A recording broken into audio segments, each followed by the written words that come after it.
Hello and welcome everyone. चलिए दोस्तों, बढ़ाते हैं अपने लीज अकाउंटिंग स्टैंडर्ड को आगे और स्टार्ट करते हैं important concept what is a lease, कि हमारे कॉन्ट्रैक्ट में लीज का अग्रीमेंट जो है वो है कि नहीं है, या हमारा जो अग्रीमेंट हुआ है वो किसी और चीज का है ना। तो काफी बार हमको कॉन्ट्रैक्ट को अंडरस्टैंड करने में बहुत दिक्कत आ जाती है और अपने को ऐसा लगता है कि ये कॉन्ट्रैक्ट लीज वाला है, जबकि वो असली में लीज कॉन्ट्रैक्ट ही नहीं होता। या फिर अपने को कई बार ऐसा लगता है कि इस कॉन्ट्रैक्ट में लीज नहीं होनी चाहिए बट उसके अंदर लीज होती है। तो अब ऐसी कौन कौन सी कंडीशंस है सर जिसके अंदर अपन लीज के कॉन्ट्रैक्ट को आइडेंटिफाई कर पाएंगे और समझ पाएंगे, परसीव कर पाएंगे कि लीज अकाउंटिंग जो है वो होने वाली है, बिकॉज हमारे कॉन्ट्रैक्ट में लीज का जो एलिमेंट है वो मौजूद है। तो इसके लिए स्टैंडर्ड हमें कुछ बात जो है वो सिखाने की कोशिश करेगा। और ये देखिए क्या कहता है दोस्तों, कि at the inception of a contract an entity shall assess whether the contract is or contain a lease. Contract lease का है या कॉन्ट्रैक्ट में लीज है, राइट। बात एक ही है, कहने का मतलब इन दोनों में से कोई भी काम होता है, या लीज का ही कॉन्ट्रैक्ट है या कॉन्ट्रैक्ट में लीज है। मत कहने का मतलब अगर कॉन्ट्रैक्ट में लीज है तो कॉन्ट्रैक्ट और भी बहुत सारी चीजों का हो सकता है जिसमें lease one of the element है, या फिर पूरा का पूरा कॉन्ट्रैक्ट ही लीज का है, मतलब 100% कॉन्ट्रैक्ट आपका लीज का है। तो दोनों परिस्थिति में आपका लीज अकाउंटिंग स्टैंडर्ड जो है वो लग जाएगा। तो ये दोनों के बारे में आप समझ गए होंगे, मतलब इन दोनों के बीच में जो डिफरेंस है वो आप समझ गए होंगे। ठीक है, एक तो है लीज का कॉन्ट्रैक्ट 100% पूरा का पूरा, और एक कॉन्ट्रैक्ट है जिसके अंदर one of the component is the lease, और उसके सेवरल अदर कंपोनेंट भी हो सकते हैं, उसमें और भी बहुत सारे कॉन्ट्रैक्चुअल क्लॉज हो सकते हैं जो लीज से रिलेटेड ना भी हो। तो कहता है for the purpose of lease is defined as a contract और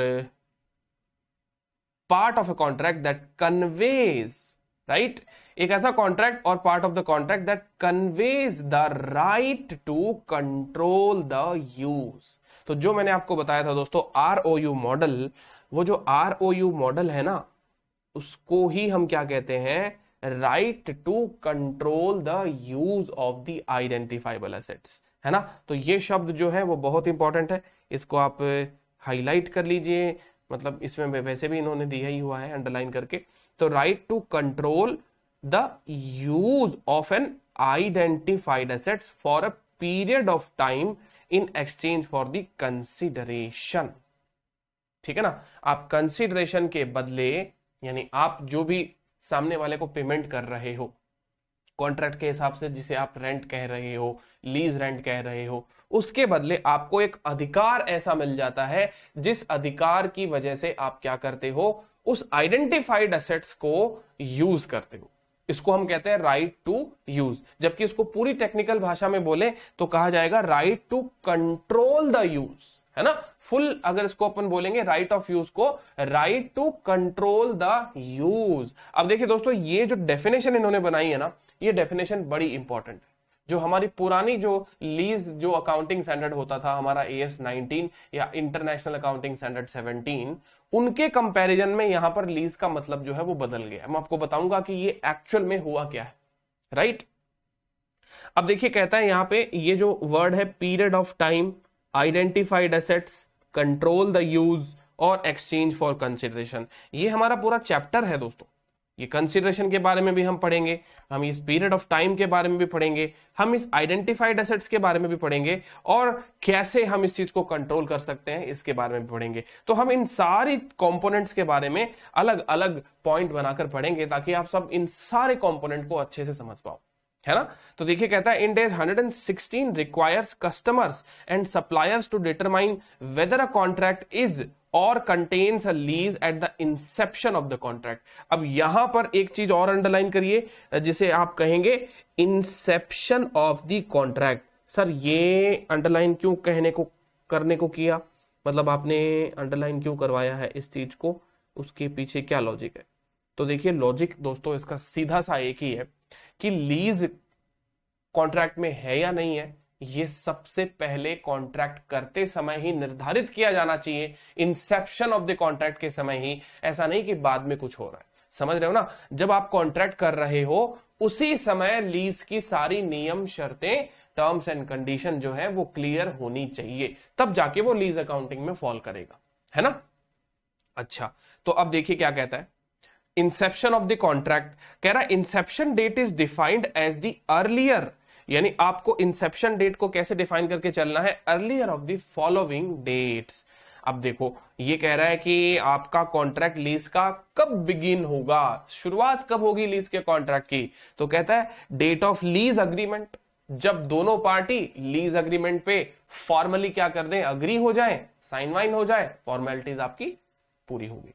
ठीक है, अब जैसे कि आपको पता है हमारा अकाउंट्स तो सब्सटेंस ओवर फॉर्म पे चलता है, तो समटाइम्स क्या होता है लीज अग्रीमेंट नहीं भी हुआ होता है और date of commitment by the parties to the principal terms and conditions of the lease.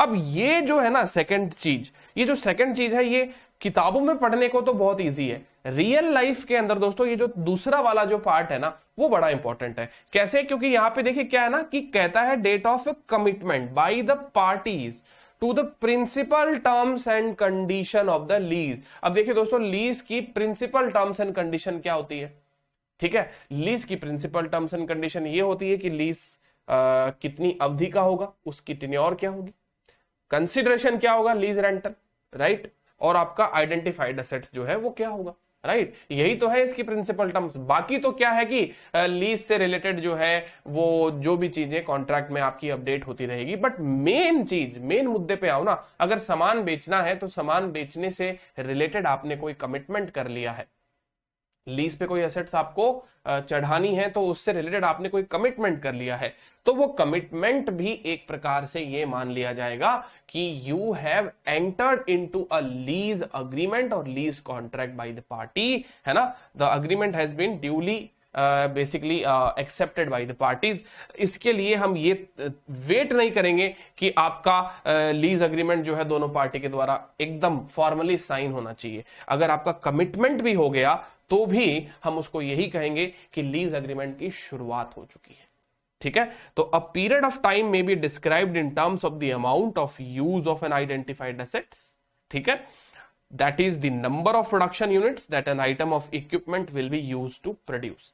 अब देखिए दोस्तों ये जो पीरियड ऑफ टाइम के लिए इन्होंने क्या कहा है, amount of use. Amount of use का मतलब जरूरी नहीं है कि केवल और केवल ईयर्स है, डेज है, ये आपका यूनिट ऑफ प्रोडक्शन बेसिस पे भी हो सकता है। जैसे आपको मैंने कह दिया कि 10,000 यूनिट आप इस प्लांट से बना सकते हो, तब तक के लिए मैंने आपको इसको लीज पे दे रहा हूं, तो 10,000 यूनिट्स हो सकता है मैं 5 साल में बना लूं, हो सकता है मैं 6 साल 7 साल भी लग जाए मुझे, और हो सकता है 3 साल में भी बन जाए, तो सारी पॉसिबल सिनेरियोज हो सकती है। तो कहने का मतलब यहां पे जरूरी नहीं कि आपका लीज पीरियड जो है वो ऐसे ईयर्स में ही हो कि भाई 0 है, 0 से 5 ईयर्स है, 5 से 10 ईयर्स है, ये डिफाइन करना कोई जरूरी नहीं है ना। आपका अमाउंट ऑफ यूज जो है वो डिफाइन होना चाहिए, क्योंकि इस स्टैंडर्ड का सबसे इंपॉर्टेंट ऑब्जेक्टिव ही यही है कि आप यहां पर यूज का अमाउंट जो है वो प्लीज बताएं, तब जाके काम हो पाएगा, है ना। समझ गए आप सब लोग मेरी बात, राइट। चलिए तो देखिए अब कहता है it includes any non consecutive periods of time. अब इसके अंदर यहां पर देखिए क्या कह रहा है, बहुत इंपॉर्टेंट बात है, देखो समझाता हूं मैं आपको इस पर्टिकुलर चीज को। ये आपने लेट से 0 से 5 ईयर का लीज अग्रीमेंट किया, ठीक है। अब आपके पास में मान लीजिए 5वें साल के बाद में लीज को एक्सटेंड करने का एक ऑप्शन है, एक्सटेंशन का ऑप्शन आपके पास में, ठीक है ना। और ये जो एक्सटेंशन का ऑप्शन है, इससे आप इस लीज को और 5 साल तक एक्सटेंड कर सकते हो, ठीक है। तो अभी देखिए अपना जो नॉर्मल पीरियड है वो क्या है, लीज का कॉन्जिक्यूटिव पीरियड 5 साल का है, इसको हम कॉन्जिक्यूटिव पीरियड कहते हैं। लेकिन जरूरी हमें अभी तो पता नहीं है, एज ऑफ नाउ पता नहीं कि ये लीज एक्सटेंड होगी या नहीं होगी, है ना। तो अब ये एक्सटेंड होगी या नहीं होगी अभी तो नहीं पता है, लेकिन अब हम इसके बारे में पढ़ेंगे कि लीज का पीरियड जो है वो क्या होना चाहिए। तो समटाइम्स हम ये +5 वाले पीरियड को भी कंसिडर कर लेते हैं। क्यों करते हैं, कैसे करते हैं, क्या कॉन्सेप्ट होता है, ये तो मैं आपको लीज पीरियड जब पढ़ाऊंगा तब बता दूंगा, आएगा आपने इसी अकाउंटिंग स्टैंडर्ड के अंदर। But as of now non consecutive period of time को समझने का मतलब जो है वो आप देख लीजिए कि ये 5 साल के बाद में भी अगर मेरा लीज कॉन्ट्रैक्ट चल रहा है तो उसको मैं क्या कहता हूं, non consecutive period of time, ठीक है। तो एक एक शब्द के बारे में समझना बड़ा ही इंपॉर्टेंट है दोस्तों। ये हो गई अपनी लिखित परिभाषा।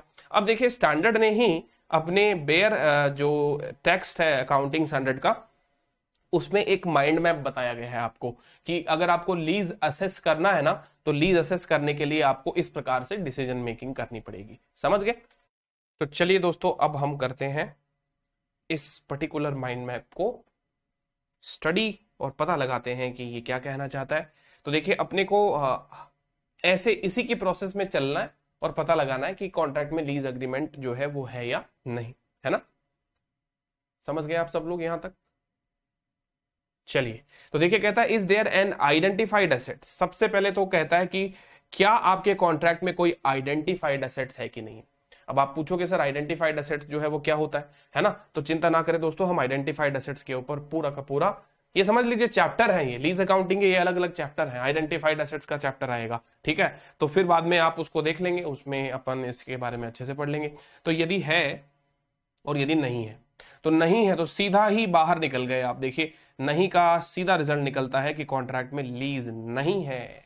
इसका मतलब लीज का अग्रीमेंट हो रहा है, तो सबसे पहली बात तो ये कि कोई आइडेंटिफाइड एसेट्स का होना बहुत जरूरी है। अनआइडेंटिफाइड एसेट्स जो है वो नहीं चलेगा। अब चलो दोस्तों, मेरे से रहा नहीं जा रहा यहाँ पे एग्जांपल दिए बिना, जैसे मैं आपको बताता हूं।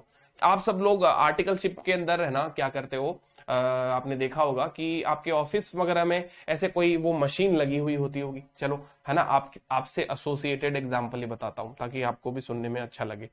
तो कई बार क्या होता है कि कुछ कुछ जैसे बड़े बड़े बिग फोर हैं या बिग कॉर्पोरेट्स हैं, तो उनके यहाँ पे तो ऐसा होता है कि वो एक चाय कॉफी वाली मशीन जो है वो वेंडर के द्वारा लगाई जाती है ना? एक वेंडर होता है जो आपको चाय कॉफी की मशीन लगा के दे देता है, और फिर बाद में आप उसमें ऑटोमेटिकली अपनी जो भी कैपेचिनो लाते, आपको जो भी पीना है उसके अंदर आप दबाइए बटन और आपके पास में वो झट से बाहर निकल जाती है और मजे से एंजॉय करिए, ठीक है ना?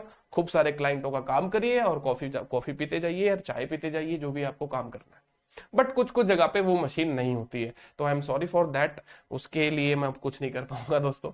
आप अपने प्रिंसिपल को कह के लगवा सकते हैं वो मशीन, अगर वो माने तो देखिए दोस्तों, वो मशीन है, राइट? और वो मशीन का सप्लायर कौन है? एक वेंडर है, और उसने आपके पूरे कंपनी के अलग अलग फ्लोर्स में, क्योंकि जितना बड़ा कॉर्पोरेट का साइज होगा उतने वो मशीन जो है वो लगते हैं। मिड साइज की फर्म होगी तो उसमें एक आधी लग जाएगी, बहुत है। तो अब वैसे देखिएगा, सोचिए कि वो जो मशीन है ना, वो मशीन वेंडर ने लगा दी, ठीक है? और इस पर्टिकुलर पूरी प्रोसेस के लिए वो जो वेंडर है, सारा वगैरह सामान उसका ही रहता है, चाय कॉफी, उसके अंदर जो भी इंग्रेडिएंट लगते हैं, चीनी वगैरह, सारा उसका ही रहता है। आपसे तो बस वो इस पर्टिकुलर चीज के पैसे चार्ज करता है, ठीक है? आप उसको मंथली पेमेंट कर देते हो, आपका कॉन्ट्रैक्ट हो रखा है, आप उसको 2 साल के लिए 3 साल के लिए कॉन्ट्रैक्ट देके रखे हो और आप उसको मंथली पेमेंट कर देते हो। अगर आपको मैं ये कहूं कि यहां पर आपने उस वेंडर की सर्विसेज ली है, या वो चाय वाली जो मशीन है जिससे आप चाय निकाल लेते हो, कॉफी निकाल लेते हो, वो मशीन जो है वो आपने लीज पर ली है। समझ रहे हो कि नहीं समझ रहे मेरी बात? वो आपने लीज पर मशीन ली है, या फिर आपने ये सर्विस कॉन्ट्रैक्ट किया है ना? अब आपसे ये पूछा जाए, बताइए ये कॉन्ट्रैक्ट कैसा है, whether this is a service contract or whether this is a lease contract, क्योंकि 3 साल तक वो आपके ऑफिस में चाय कॉफी बनाएगी मशीन, ठीक है? अब मशीन खराब हो जाती है तो जिम्मेदारी किसकी है? वो वेंडर वालों की, हमारी थोड़ी ना है, हमारी मशीन तो नहीं है। अब बताइए दोस्तों, इस पर्टिकुलर कॉन्ट्रैक्ट में आइडेंटिफाइड एसेट्स है कि नहीं है? तो आप यहां पे सोचेंगे और सोच सोच के आप देखेंगे कि भाई देखिए, आइडेंटिफाइड एसेट्स होना तो चाहिए सर, क्योंकि वो मशीन है ना, वही तो है, हम उस मशीन को आइडेंटिफाई कर पा रहे हैं। देखिए दोस्तों, यहां पर उस वेंडर ने आपको ये एक प्रकार से कहते हैं ना, हॉट बेवरेजेस जो भी है उसका एक सर्विस कॉन्ट्रैक्ट आपको दिया है, मतलब सर्विस कॉन्ट्रैक्ट के बदले वो पैसा चार्ज कर रहा है, जहां पर उसका ऑब्जेक्टिव, उसका उद्देश्य बिल्कुल भी ये नहीं है कि आपको वो जो मशीन है, वो मशीन जो है वो आपको लीज पे दे, ठीक है ना? अगर मशीन में कोई गड़बड़ हो गई तो वो दूसरी लेके आएगा। अगर मशीन 1 महीने में डेली खराब होती है तो वो आपको डेली रिप्लेस करके देगा, वो सारी उसकी हेडेक है, राइट? अब यहां पर देखिएगा दोस्तों, वो मशीन का बेसिकली पूरा कंट्रोल मैनेजमेंट किसके पास में है? उस कंपनी के पास में है। कल को वो मान लीजिए एक चालू मशीन है, एकदम अच्छी मशीन है, उसमें भी कोई दिक्कत नहीं हुई, कल को वो आकर क्या उस मशीन को रिप्लेस करके जा सकता है? बिल्कुल जा सकता है। वो बोलेगा कि चलो मैं आपको दूसरी लेके लाके देता हूं, ठीक है, आपकी चाय कॉफी का टाइम हो जाता है, उसके बाद में मैं रिप्लेस कर देता हूं, ठीक है, या फिर मैं यहाँ पे एक एडवांस में मशीन रख के जाता हूं ताकि मेरे को जब भी इसको रिप्लेस करना होगा मैं रिप्लेस कर दूंगा। यानी कहने का मतलब दोस्तों, आपके पास में वो एसेट्स है, उस एसेट्स को आप यूज कर रहे हो, लेकिन वो एसेट्स दूसरे पार्टी का है और बराबर है उसके ऊपर पूरा का पूरा कंट्रोल और उसका राइट टू यूज जो है वो अभी भी आपके पास में नहीं है दोस्तों, समझ रहे हो? तो ये आइडेंटिफाइड एसेट्स ही नहीं है, यहां पर आपके एसेट्स आइडेंटिफाई ही नहीं हुए हैं, राइट? क्योंकि आइडेंटिफाइड नहीं होने की वजह से ये कॉन्ट्रैक्ट लीज का कॉन्ट्रैक्ट ही नहीं है, क्योंकि इसमें आइडेंटिफाइड एसेट्स ही नहीं है। तो ऐसे कॉन्ट्रैक्ट यदि आपने देखे हो अपने ऑफिस में, अपने कॉर्पोरेट ऑफिस में या अपने फॉर्म के ऑफिस में, तो देख लेना दोस्तों, वो कॉन्ट्रैक्ट जो है वो आपका सर्विस कॉन्ट्रैक्ट होगा, लीज कॉन्ट्रैक्ट नहीं हो सकता, इवन दो उसमें वो एसेट्स आपको दिख रही है। इसलिए दोस्तों ये एक छोटा सा एग्जांपल दिया, और भी बातें बताऊंगा मैं आपको आइडेंटिफाइड एसेट्स के बारे में। तो ये आपको बात समझनी पड़ेगी कि आइडेंटिफाइड एसेट्स का होना बहुत जरूरी है। यहां पर आपके कॉन्ट्रैक्ट में आइडेंटिफाइड एसेट्स ही नहीं है, समझ गए कि नहीं समझे? तो ये वाली बात हो गई है ना। चलिए अब इसको आगे बढ़ाते हैं डिस्कशन को।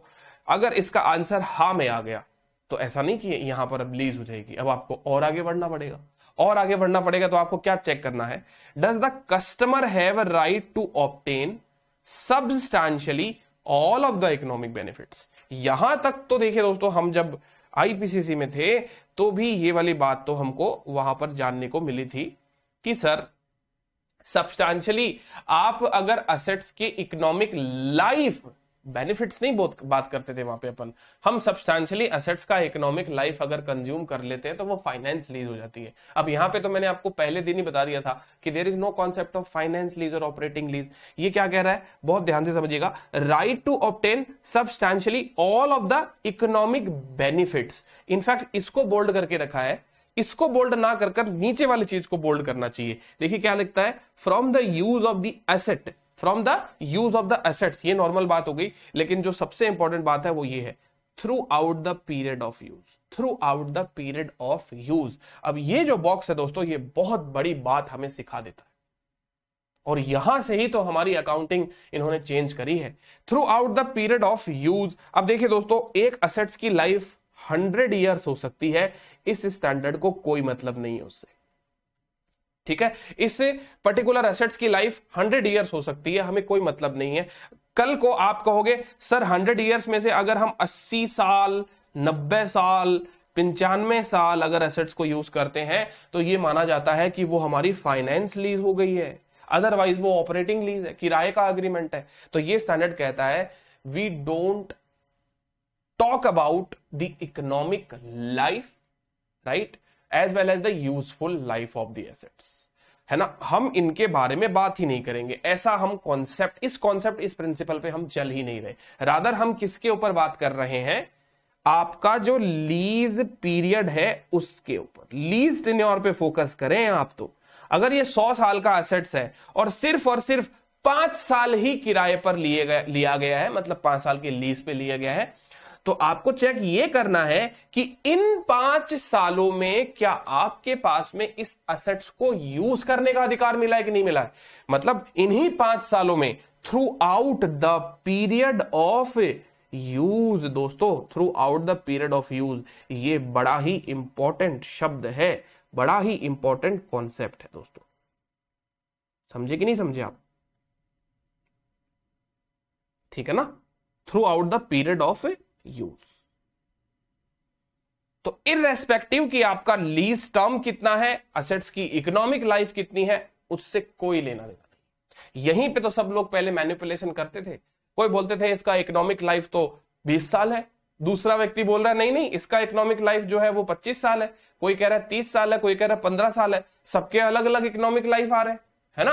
और फिर बाद में क्या कह रहे हैं कि ये इकोनॉमिक लाइफ जो है इसमें से मैं इस चीज को इतने दिन के लिए यूज कर रहा हूं, तो ये तो सब्सटैंशियल नहीं हुआ, इसलिए ऑपरेटिंग लीज हो गया। I don't apply the finance lease accounting, I will straight forward debit rent expenses and credit bank or rent payable, whatever the case में भी, राइट तो ऐसे सब लोग है ना वो ऑपरेटिंग लीज में ले आते थे चीजों को, फाइनेंस लीज से ऑपरेटिंग लीज में ले आते थे। अब मैंने कुछ मॉडिफिकेशन मैनिपुलेशन कर करा के फाइनेंस लीज ऐसे मतलब एक मोटा मोटी वो फाइनेंस लीज ही थी बट मैंने उसको ऑपरेटिंग बना दिया।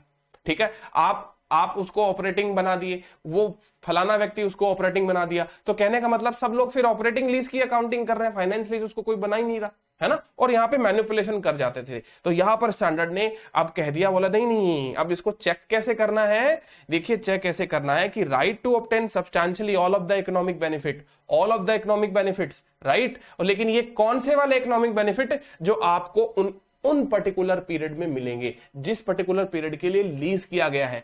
5 साल का लीज है तो 5 साल, 2 साल का लीज है 2 साल, 3 साल का लीज है तो 3 साल, 10 साल का लीज है तो 10 साल।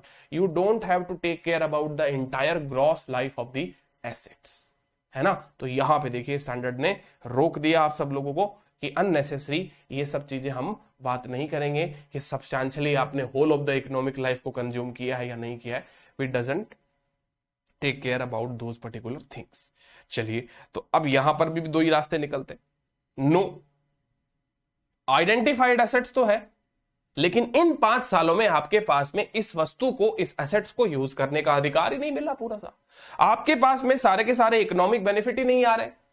तो अगर ऐसा कुछ है तो फिर बाद में काहे की लीज है ना। लेकिन वही अगर इसका आंसर हाँ में निकल जाता है, आंसर इज यस, तो फिर बाद में नेक्स्ट नया कॉन्सेप्ट टेस्ट करेंगे। ये क्या कॉन्सेप्ट है, कहता है does the customer or the supplier, does the customer or the supplier has the right to direct how and for what purpose the asset is used so throughout the period of use. अब देखिए दोस्तों ये क्या कह रहा है कि customer के पास में या फिर सप्लायर के पास में क्या right to direct how and for what purpose the asset is use, मतलब किसके पास में यह अधिकार है कि एसेट्स को कैसे और किस काम में लिया जाएगा, यह अधिकार किसके पास में है। ठीक है, एसेट्स को कैसे और किस काम में लिया जाएगा यह अधिकार किसके पास में है, कस्टमर के पास में है या सप्लायर के पास में है। कस्टमर तो हो गया लेसी और सप्लायर हो गया लेसर। पहले ही ये लेसी लेसर क्यों नहीं बोल रहे, क्योंकि जरूरी थोड़ी ना है कि वो कस्टमर और सप्लायर लेसी लेसर हो ही जाएंगे, वो तो डिपेंड करेगा ना कि लीज का कॉन्ट्रैक्ट है कि नहीं है।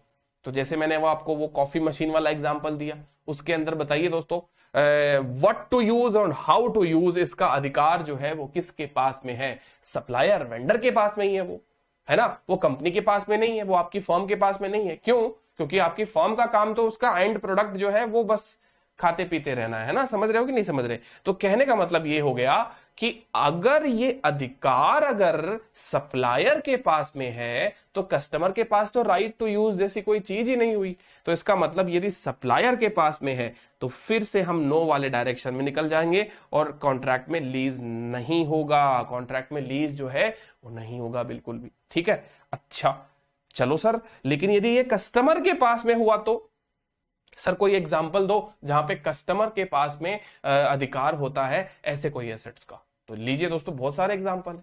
जैसे सपोज करिए कि आपने एक कॉर्पोरेट पार्क में रेंट पे बिल्डिंग ले ली, ठीक है, और वहां पे अपना ऑफिस शिफ्ट कर लिया। अब वहां पे अपना ऑफिस शिफ्ट कर लिया, आप अपने मकान मालिक को, जो भी लैंडलॉर्ड है उधर का, उसको क्या करते हो, रेंट भरते हो। आपने ये कॉन्ट्रैक्ट कितने साल का किया, ठीक है, आपने ये कॉन्ट्रैक्ट किया 2 साल का, 5 साल का, 10 साल का, राइट। वैसे तो उस बिल्डिंग की लाइफ बहुत है लेकिन आपने कॉन्ट्रैक्ट 2 साल, 5 साल, 10 साल का किया है। तो अब ये रेंट है या लीज का कॉन्ट्रैक्ट है।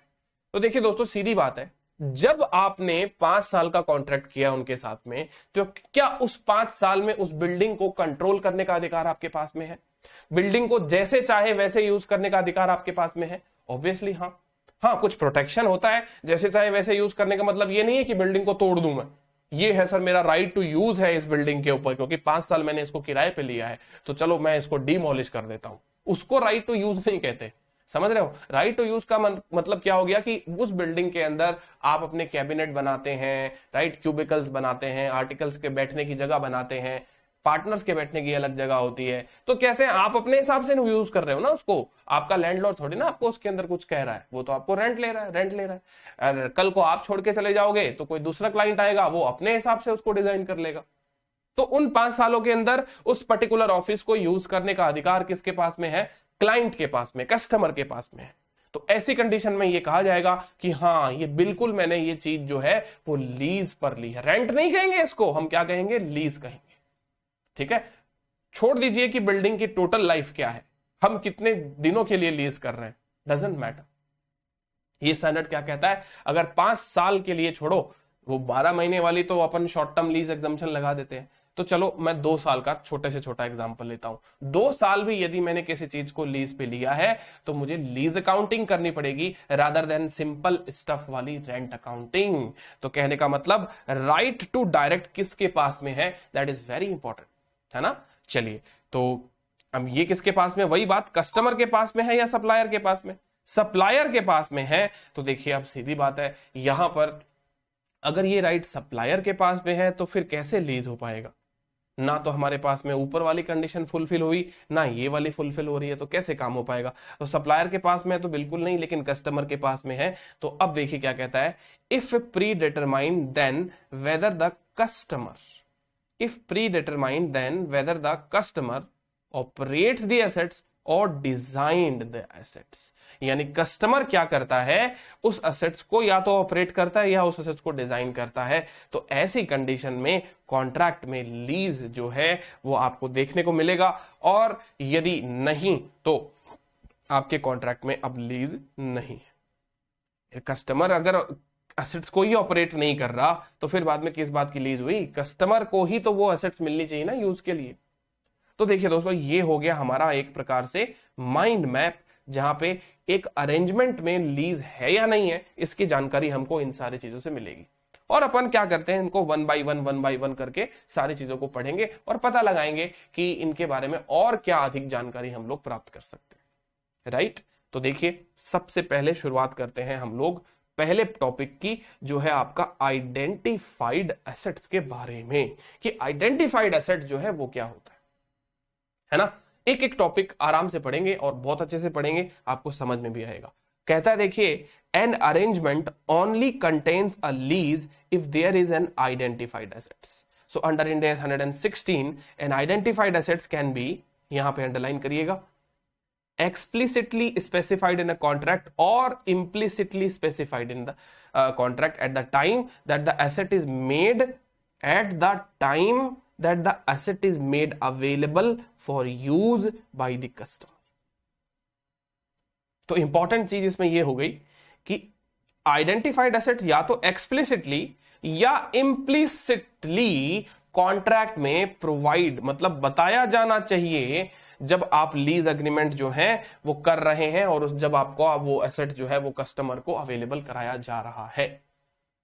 सर ये एक्सप्लिसिटली या इम्प्लिसिटली का मतलब क्या हुआ, इसको समझाने के लिए इंस्टीट्यूट ने खुद ने ही एग्जाम्पल बना के दे रखे हैं। आइए देखिए दोस्तों क्या एग्जाम्पल है। कहता customer XYZ enters into a 10-year contract with supplier ABC for the use of rolling stock specifically designed for customer XYZ।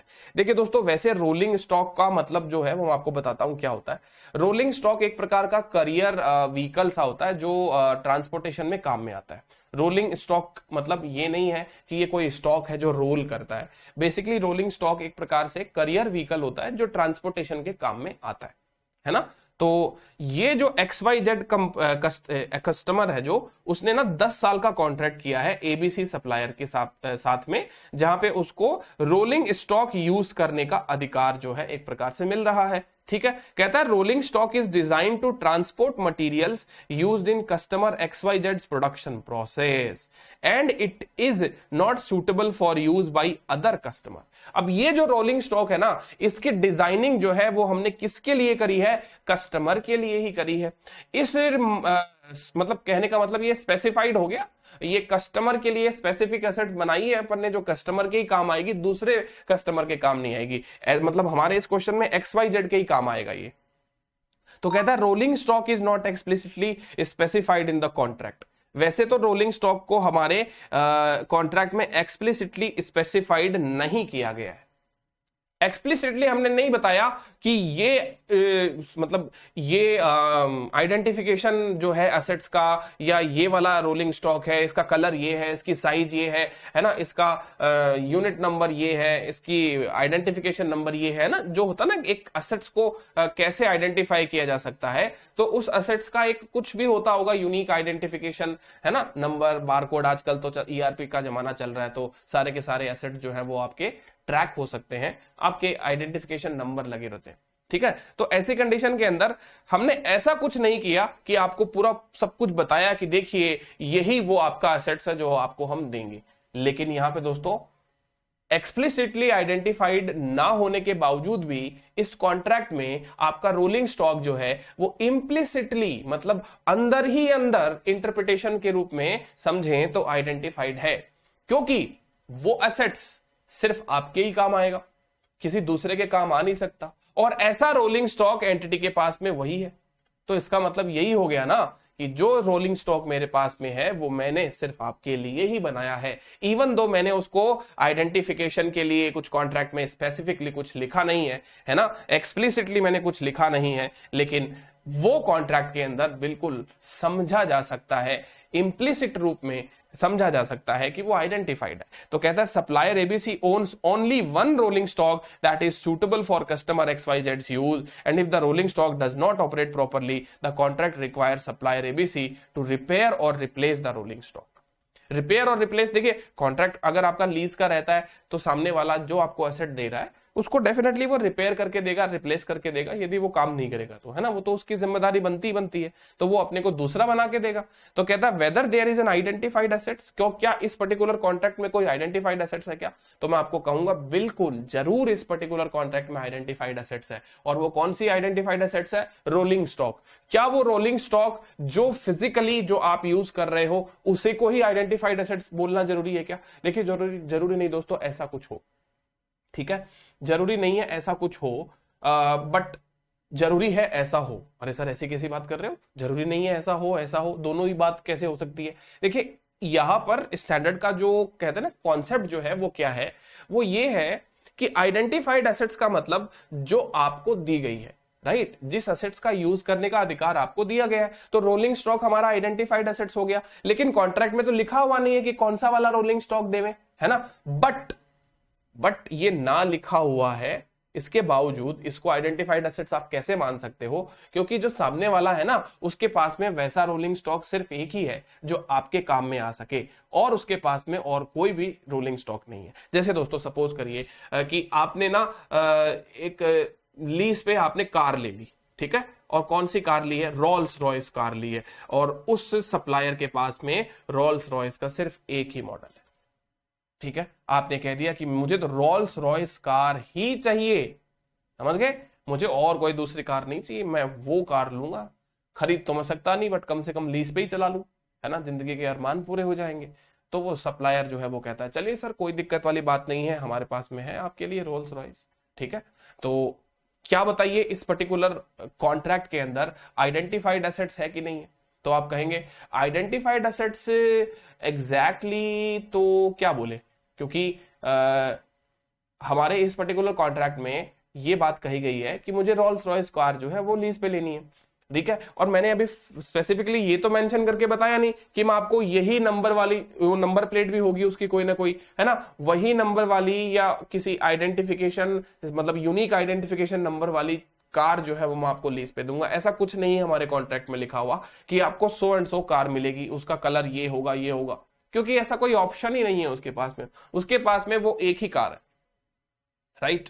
तो अब वो एक ही कार है तो इसका मतलब यही हो गया ना कि वो कार जो आप ले रहे हो लीज पर वो एक आइडेंटिफाइड एसेट्स है, एक्सप्लिसिटली नहीं बल्कि इंप्लिसिटली। कॉन्ट्रैक्ट में तो नहीं लिखा हुआ, लेकिन वो इंप्लिसिटली डेफिनेटली ये इंटरप्रिटेट किया जा सकता है कि आपके कॉन्ट्रैक्ट में एक प्रकार से आइडेंटिफाइड एसेट्स है।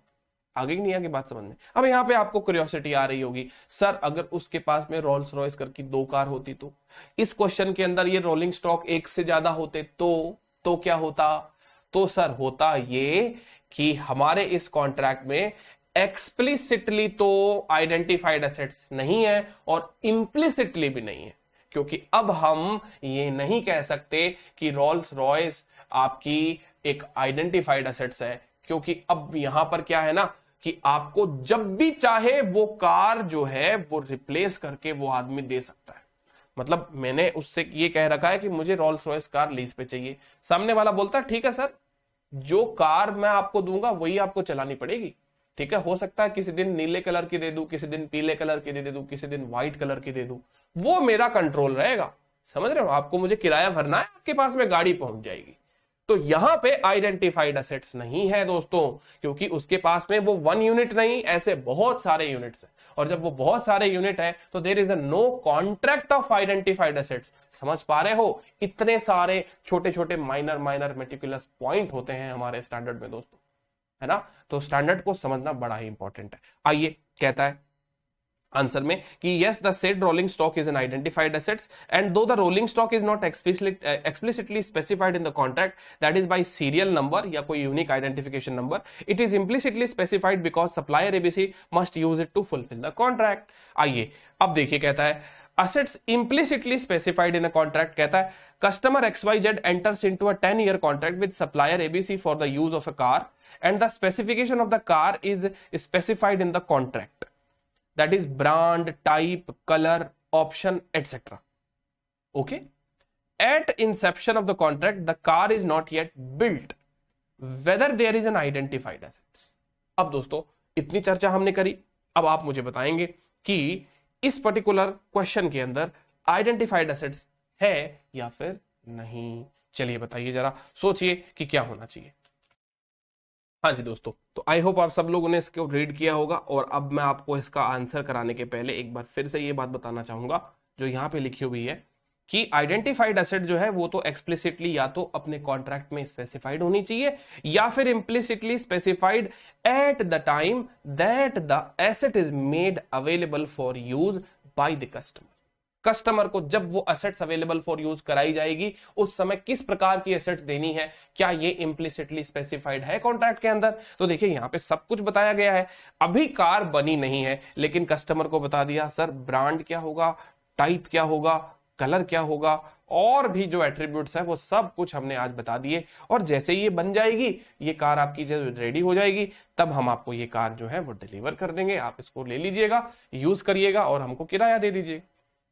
तो क्या आप वो रेंट अकाउंटिंग करें या लीज अकाउंटिंग करें, तो वही सबसे पहले फ्लो चार्ट में तो क्या कहता है आइडेंटिफाइड एसेट्स है या नहीं है, तो आप क्या कहेंगे, सबसे पहले वही उसका ही तो आंसर ढूंढिए, आइडेंटिफाइड एसेट्स है कि नहीं है। तो identified assets yes, not at the time of agreement but at the time of assets made available for use to the customer, उस समय तो है ना सर।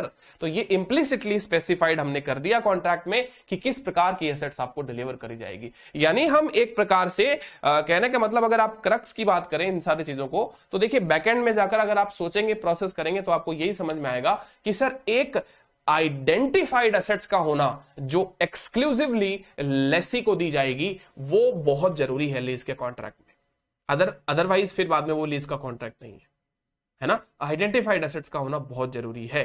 अगर हम एसेट्स कीप ऑन चेंज कर सकते हैं, उसका कंट्रोल हमारे पास में हो गया, है ना। देखिए रिपेयर करना, रिप्लेस करना वो तो कॉन्ट्रैक्ट का नियम है, क्योंकि कोई चीज खराब होगी तो वो बदलनी भी पड़ती है, ये तो आप सब जानते हो, है ना।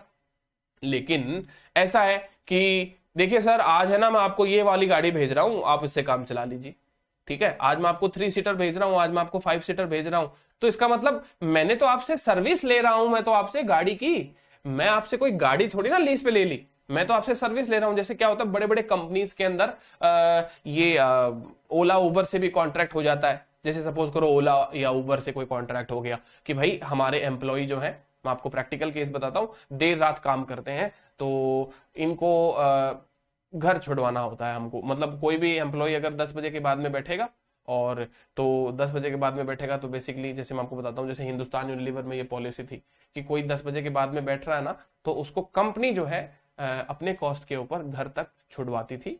तो उसके लिए उनका कॉन्ट्रैक्ट होता था ओला उबर से। और बट ये जो है वो बेसिकली ये नियम था केवल उन लोगों के लिए जो फीमेल्स हैं, मेल लोगों के लिए ये सुविधाएं नहीं थी। तो अब देखिएगा ऐसा है कि फिर बाद में आपको बताता हूं इसके अंदर, तो कॉन्ट्रैक्ट हुआ उस कंपनी के साथ में, राइट, और गाड़ी आती थी, गाड़ी छोड़ के जाती थी। अब बताइए दोस्तों, ये कोई कॉन्ट्रैक्ट लीज का कॉन्ट्रैक्ट है क्या? कोई लीज का कॉन्ट्रैक्ट है? कोई सी भी गाड़ी आ सकती है जिसके अंदर आपको बैठ के बस आपको तो घर तक जाना है, ठीक है। हाँ, वो कंट्रोल उसका पूरा किसके, मतलब कंट्रोल का मतलब ये आप गाड़ी मंगवा सकते हो, मतलब आपने कॉन्ट्रैक्ट किया है ओला के साथ में या उबर के साथ में, तो आपका कॉन्ट्रैक्ट हो गया, आपको गाड़ी प्रोवाइड करी जाएगी, लेकिन कौन सी गाड़ी प्रोवाइड करनी है इसका डिसीजन तो ओला उबर के हाथ में है ना, आपके हाथ में थोड़ी ना है। तो इस पर्टिकुलर कॉन्ट्रैक्ट में आइडेंटिफाइड असेट्स ही मिसिंग है। अब आप कहोगे सर, जब मैंने पहली बार जब अपन आइडेंटिफाइड एसेट्स के बारे में पढ़ते हैं तो अपने को ऐसे लगता है, अरे अच्छा कॉन्ट्रैक्ट में एसेट्स ही नहीं होती होगी। अरे कॉन्ट्रैक्ट में अंडरलाइंग एसेट्स तो है, लेकिन उस अंडरलाइंग एसेट्स का आइडेंटिफिकेशन हमारे पास में नहीं है। तो सामने वाला जो गाड़ी भेजेगा, ठीक है, अच्छी बात है, 5 जने जाएंगे, 5 सीटर भेज देगा, 3 जने जाएंगे, जो भी है, मतलब जैसा भी है, समझ गए ना आप लोग मेरी भावनाएं, जो मैं क्या कहना चाह रहा हूं आप सब लोगों को, जो मैसेज देना चाह रहा हूं कि आइडेंटिफाइड एसेट्स किसे कहते हैं दोस्तों। तो ये देखिए क्या कहता है ऐसे इस पर्टिकुलर क्वेश्चन में, yes the said car is an identified assets and though the car can not be identified at inception of the contract, it is implicitly specified at the time the same will be made available to the customer XYZ, है ना दोस्तों। तो ये हुआ अपना concept किसका, identified assets का, है ना। पहला ब्लॉक हमने पढ़ा है, फर्स्ट ब्लॉक हमने पढ़ा है। इसके बाद में हम शुरुआत करेंगे इस आइडेंटिफिकेशन में सब्सटैंटिव सब्स्टिट्यूशन राइट, और इसको आप मार्क कर लीजिएगा, वेरी वेरी इंपॉर्टेंट, बहुत ही इंपॉर्टेंट है ये, है ना। तो इसके बारे में हम पढ़ेंगे वीडियो के हमारे नेक्स्ट पार्ट में। आगे बात समझ में? चलिए तो मिलते हैं वीडियो के नेक्स्ट पार्ट में, जहां से शुरुआत करेंगे सब्सटैंटिव सब्स्टिट्यूशन राइट की।